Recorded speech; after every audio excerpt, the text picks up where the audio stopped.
they tried to do it as low cost as possible. Well, our opponents raised a problem here that we will still have some cows from those commercial industries. What would we do with them? But ladies and gentlemen, as in the cross-examination my colleague said, we would have one generation of cows that could not be artificially bred, as they are artificially bred in factories. They would not be artificially bred anymore.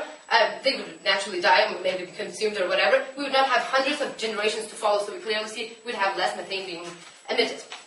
Well, second point about the pollution, all the industries that are supporting meat industry would be absolutely diminished naturally. There are those huge industries of hormones, antibiotics, and other chemicals that are being injected directly into the animals in order to make them grow faster, in order to make them bigger or whatever. And all of those industries exist only because this commercial meat industry is existing. If people were not consuming this meat, there would be no demand, no supply, and naturally we would not have all those extremely polluting chemical industries in the world anymore. We believe, eradicating that would be a clear benefit to the environment. Well, finally, this irresponsible use of GMOs. There would be no need of that, since there would be no commercial growth of animals anymore.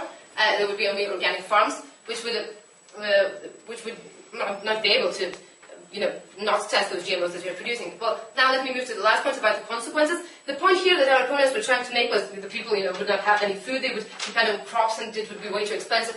Ladies and gentlemen, we have showed you that the animals consume loads of crops, and those fields would be free at that moment. So this crop could be fed to people, and since there are great natural conditions in the developing countries for this crop to be fed, well, ladies and gentlemen, that's great. Those people could clearly either sell the food to the developed countries and get profit for that to stimulate their economy. Also, they would have enough food to eat because the animals would not consume it, the people would. So, ladies and gentlemen, we have showed you that under our policy, people and the environment would benefit. Please go with the affirmatives. Now, basically, what the proposition side came up today is they said meat is bad because the process of producing meat is bad, and then the transportation industries and chemical industries related with meat is bad. Well, really, I want to question the real causal link and why they're saying meat is bad, because it's very convenient for them to say that all industries are bad for the environment, and they're really trying to make this debate into like meat is affecting all types of industries and everything is bad. Everything that's bad for the environment should be like demolished, should be exterminated. But we say this is not the case. We say because apples, like other examples such as apples and like just vegetables, fruits, grains, crops, they're all related with things. And if you just look at it a little bit deeper, really humans are the ones eating meat. So if we follow their value, they're basically saying that humans should be eradicated because they're the cause, they're the ones eating meat. If we didn't have meat, then we wouldn't have, we wouldn't have meat, we wouldn't have transportation, we wouldn't have chemicals, so we should just ban everything related to that. And really, I think that's a very irresponsible and a very convenient stance that Team Lithuania had today. And so, it has been a real messy debate, value debate or policy debate.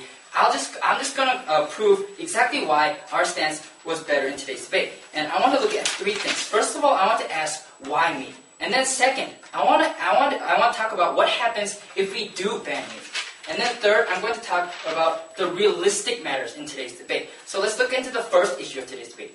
Why meat? Now, they just went up, they said that meat is bad because of the process. But I want to question, why is it just meat? What about cars? What about the houses we live in? What about just everything, the shower systems, everything that we do to pollute the environment? Should that be banned? Should our lives just be sacrificed for the environment? We say no. We say that yes, it's inevitable that we do, produce, emissions. It's inevitable that we do some of these things. But they have to prove exactly why meat is the driving factor to this environment. Because we say that humans are also a part of the environment. And when you take away the meat industry, you're taking away millions of lives. You're taking away millions of jobs for families. And you're just putting human lives at stake. And really, it's very convenient for them to just look and picture environment as just gas emissions and our ozone layer.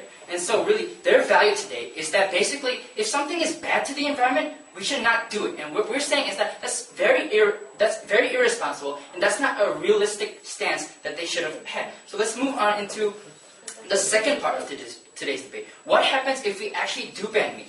We have given you evidence that, in the US alone, meat is a multi-billion-dollar industry. And in a world's perspective, it's even greater than that. And millions of jobs are at stake. Millions of families who depend on the meat industry to support their families, to support their children are at stake. And if we stop eating meat, all of these people's lives are jeopardized. And also the poor developing countries, we also argue that poor developing countries, they depended on crops and foods. And once we take away the meat industry, the demand for crops will get higher. And we're going to need more crops. We're going to need more land to grow crops. And we're not even sure if there is enough arable land to just have everyone dependent on crops. And that's very bad for these poor developing countries, because if food prices go up, they really can't afford these prices. And also, we also said that if we become more and more dependent on just one crop, what happens if we have like a natural disaster that wipes out a lot of crops?